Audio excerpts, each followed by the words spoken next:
Merci Monsieur le Président, Madame la Ministre. Depuis le 1er janvier 2026, un nouvel instrument réglementaire européen entrera en vigueur, le mécanisme d'ajustement carbone aux frontières MACF.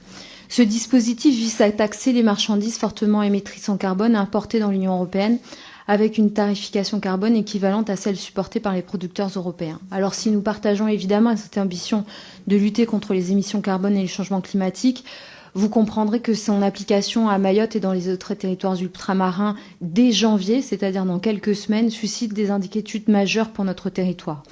En effet, les Outre-mer, contrairement au continent, sont dépourvus d'alternatives industrielles ou intra-européennes, ce qui rend impossible la réduction ou la substitution de ces importations au niveau local.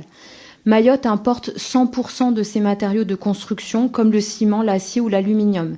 Et cette dépendance, vous l'imaginez, est évidemment exacerbée par les besoins massifs pour la reconstruction de l'île après le passage du cyclone.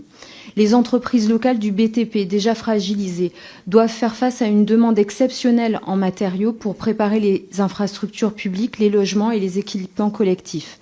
Le MACF, en alourdissant le coût des importations, risquerait de paralyser les efforts de cette reconstruction et des milliers de Mahorais devront payer de leur poche une hausse des coûts directement imputée à leur pouvoir d'achat. Alors Madame la Ministre, cette application immédiate du MACF sans adaptation territoriale engendrerait des surcoûts considérables. Pour le ciment par exemple, la taxe pourrait atteindre plusieurs millions d'euros supplémentaires dès janvier. Face à cette menace socio-économique immédiate, deux questions.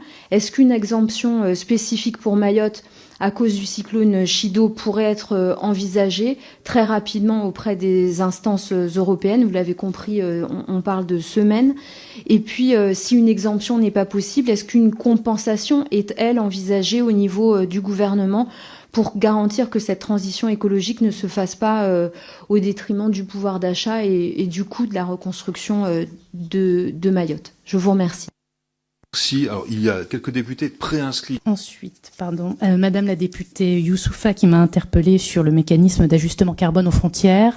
Elle a raison, j'ai été interpellée par des acteurs de la construction sur plusieurs territoires, d'ailleurs, pas uniquement ici. Le député Maillot, par ailleurs, s'est également saisi de ce sujet.